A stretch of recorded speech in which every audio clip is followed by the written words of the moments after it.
Cook with manager second எபிசோடுக்கு கிளம்பியாச்சு.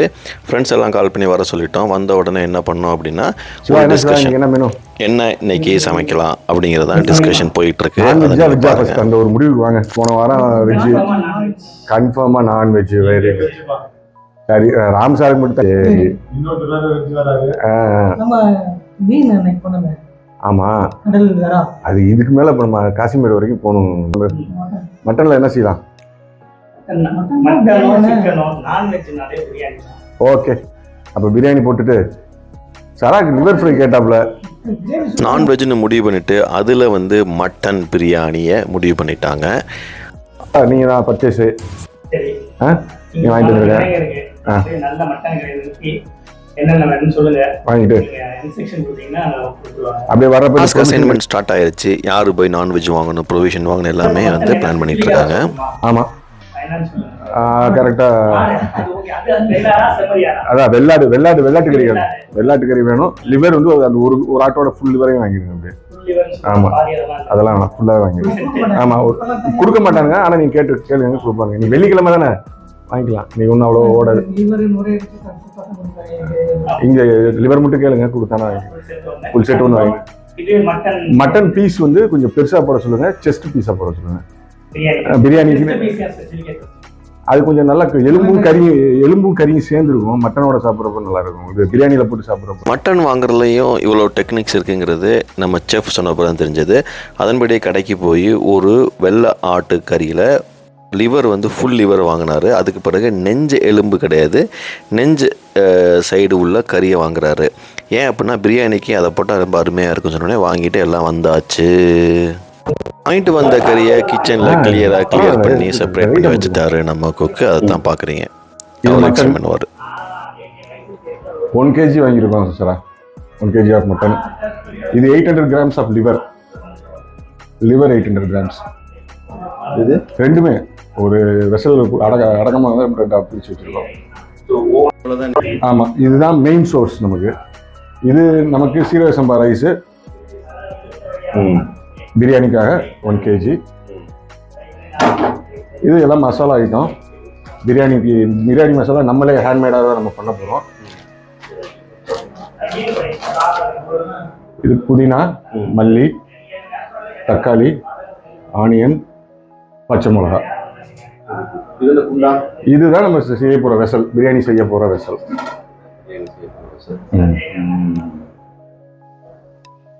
Okay, இந்த மல்லி வந்து நம்ம ரைத்தா செய்யறோம்ல, தயிர் பச்சடி, அதுக்கு போடுறதுக்காக வச்சிருக்கோம். Okay, super. சோ ஃபைனலா இதான் டிசைட் பண்ணிருக்கீங்க? ஆமா, this is finalized and decided. ஃபைனலாக மட்டன் பிரியாணி லிவர் கிரேவி, அதாவது அப்படின்னா கிரேவி இல்லாமல் ஒரு மாதிரி தொக்கு மாதிரி வைக்க போகிறாரு. இந்த 2 ஐட்டம் தான் இன்றைக்கி. நிறைய ஐட்டம் பண்ண போகல. வெஜிடேரியன் ஃப்ரெண்ட்ஸ் இருந்ததுனால அவங்களுக்கு பருப்பு ரசம், அப்புறம் எக்கு, இந்த தான் ஐட்டம். மெயின் வந்து பிரியாணியும் லிவரும் தான் இங்கே பண்ணக்கூடிய மெயின் ஐட்டம். இவர் பண்ணுற சில வித்தைகள்லாம் காட்டுறோம், அதை நீங்கள் பாருங்கள் கொஞ்சம் நேரம் கழிச்சு. பிரியாணினா அதுக்கு மசாலா வாங்குவாங்கல்ல, நம்ம வாங்கலை. நம்ம செஃப் என்ன சொல்லிட்டாருன்னா நம்மளே வந்து அரைக்க போகிறோம் தான். ஜாதி பத்திரி, அது ஸ்மெல் நல்லா இருக்கும். பிரியாணிக்கு போட்டோம்னா ஸ்மெல் ஜாஸ்தி. இது வந்து கிராம்பு, இது வந்து பிரியாணி மசாலா கடையில் வாங்காம நம்மளா ப்ரிப்பேர் பண்றோம். ஏலக்காய்,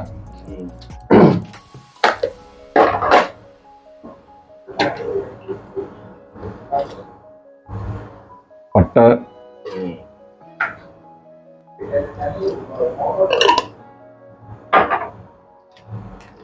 ஸ்டார் நைஸ் ஒன்று, அவ்வளோதான். இது எல்லாத்தையும் நம்ம அரைச்சிக்கிறோம். மிக்சியில் போட்டு அரைச்சிட்டோம்னா இதுதான் பிரியாணிக்கு போடக்கூடிய மெயினான மசாலா. மேடு பிரியாணி மசாலா அரைக்கிறதுக்கு என்னென்ன பொருள்லாம் எடுத்து வச்சுருக்குன்னு சொல்லிட்டாரு, நீங்கள் பார்த்துக்கங்க. இதை தான் இப்போ மிக்சியில் அடிக்க போகிறோம். இந்த அடித்து தனியாக வந்து ஒரு மசாலாவாக ரெடி பண்ணி வச்சுக்க போகிறாரு ஃபஸ்ட்டு. அதுக்கு பிறகு 1 by 1 எல்லா வேலைகளும் ஆரம்பிச்சிருவாங்க நினைக்கிறேன். பார்க்கலாம்.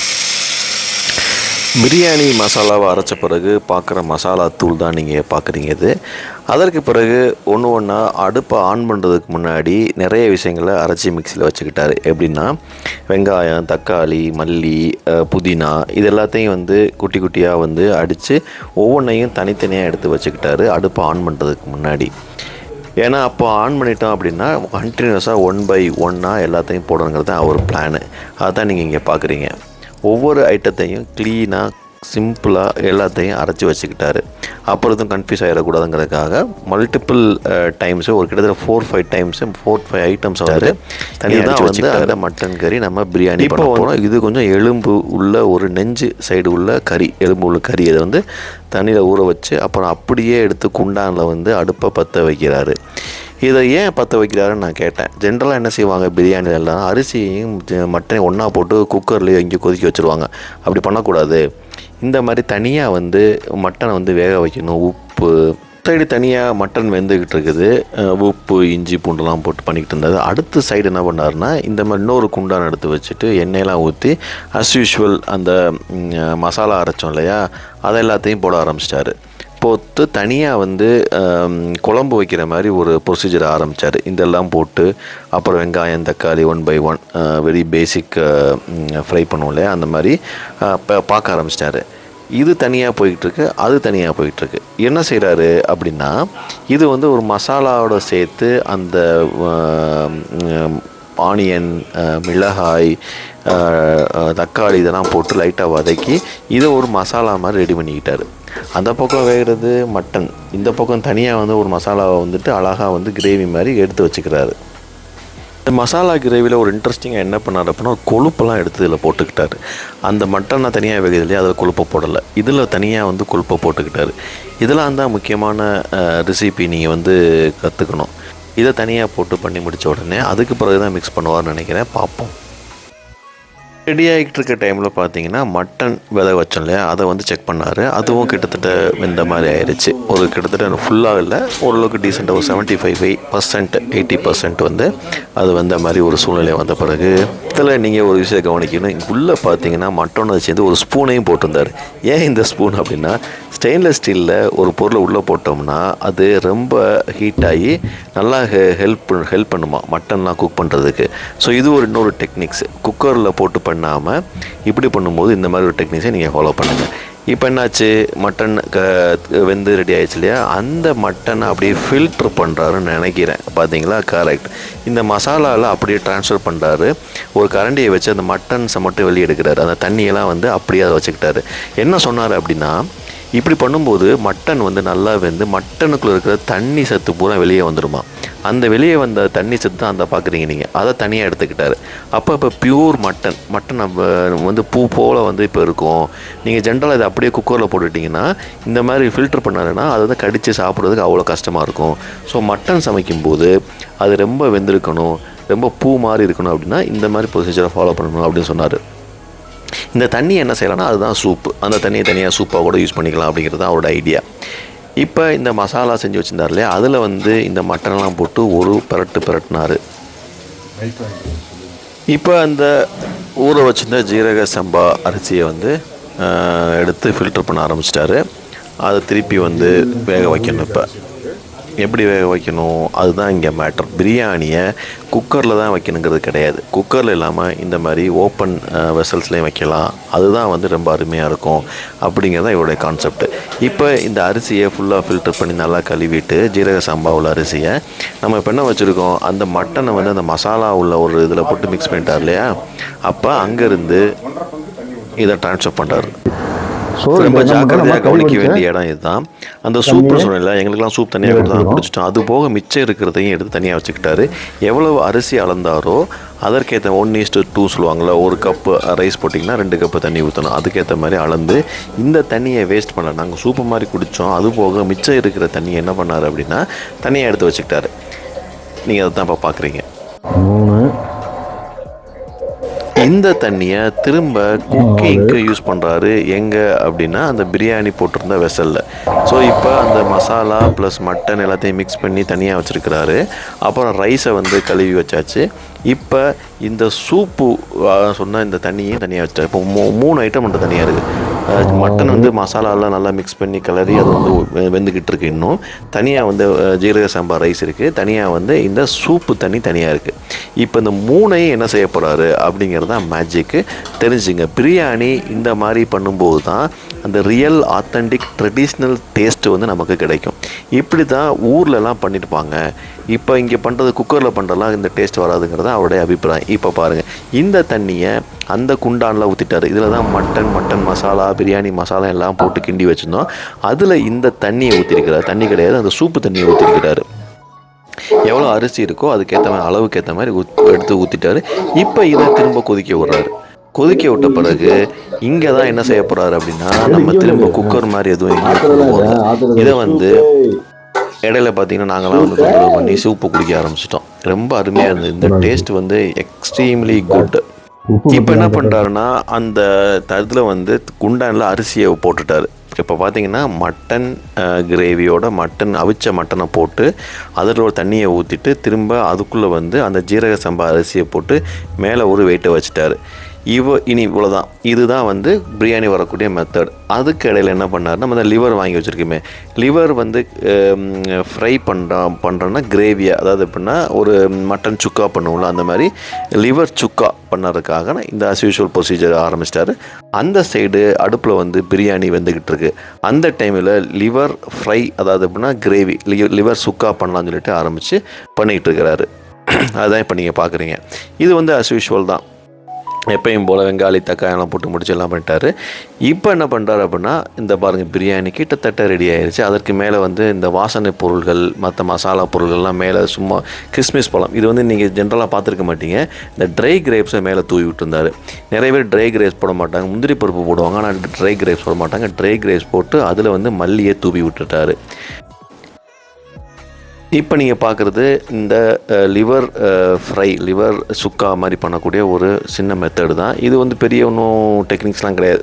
வழக்கம் போல் வெங்காயம், தக்காளி, பச்சை மிளகா, மஞ்சள், இஞ்சல், அஸ் யூஷுவல் எல்லாத்தையும் போட்டு வதக்கி முடிச்ச பிறகு அந்த லிவரை தூக்கி போட்டு பண்ணார். இதில் இதுவும் பயங்கர டேஸ்ட்டாக இருந்தது.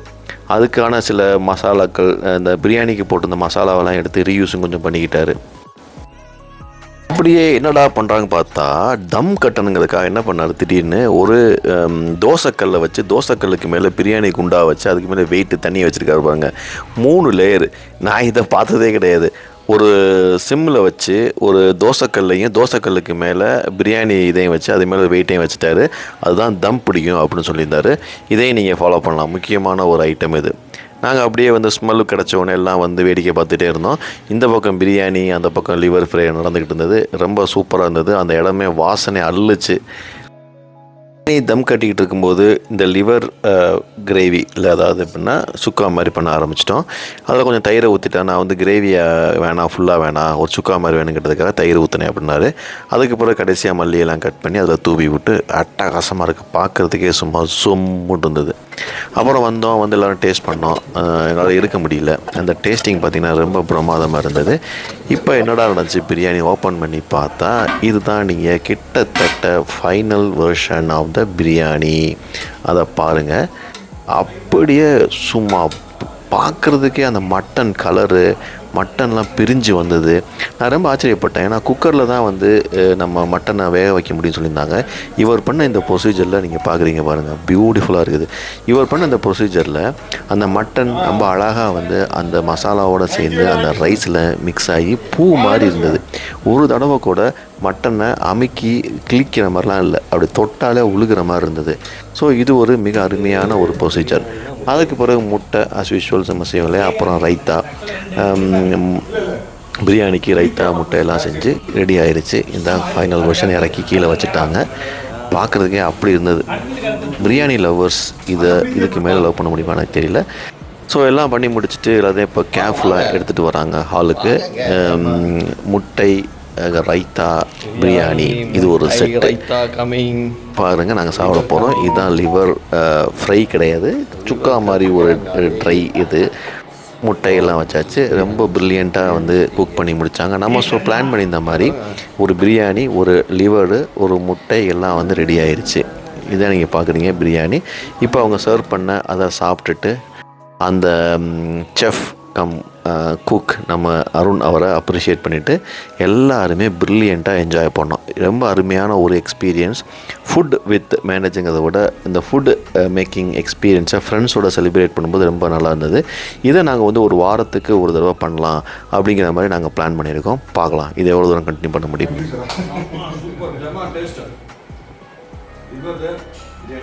இவர் கை பக்குவம் அவ்வளோ அருமையாக இருந்தது. சாப்பிட்டு முடிச்சு எல்லாரும் வந்து பாருங்கள், இன்றைக்கி அடிஷ்னலாக 2 ஃப்ரெண்ட்ஸ் வந்திருந்தாங்க. அவங்களால சொல்ல முடியல. ஃபீட்பேக் கேட்டேன் எப்படி இருந்துச்சுன்னு சொல்லிட்டு, வார்த்தை இல்லை அப்படின்ட்டாரு. இவர் இதை இப்படி ஒரு பிரியாணி நான் சாப்பிட்டதே இல்லை, எவ்வளவோ பிரியாணி சாப்பிட்ருக்கேன் ஆனால் இப்படி ஒரு பிரியாணி சாப்பிட்டதில்லைன்னாரு. இதுதான் நீங்கள் பார்க்குறீங்க. உண்மையிலே அவ்வளோ லவ்லியாக இருந்தது இந்த எக்ஸ்பீரியன்ஸு. இதை வந்து நீங்கள் எல்லாம் ரீக்ரியேட் பண்ணுங்கள். ஃப்ரெண்ட்ஸ் இருந்தீங்கன்னா இந்த ஏஜில் ஒரு கெட் டுகெதர் மாதிரி பண்ணுங்கள்.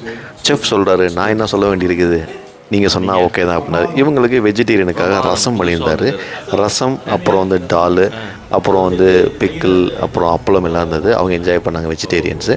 நான் வெஜிடேரியன் பீப்புள் தான் தீபாவளி மாதிரி கொண்டாடினாங்க. அட்டகாசம் அப்படின்னு சொன்னார். இந்த எக்ஸ்பீரியன்ஸை நீங்கள் எல்லோரும் திரும்ப ரீக்ரியேட் பண்ணுங்கள். தேங்க்யூ, பாய்.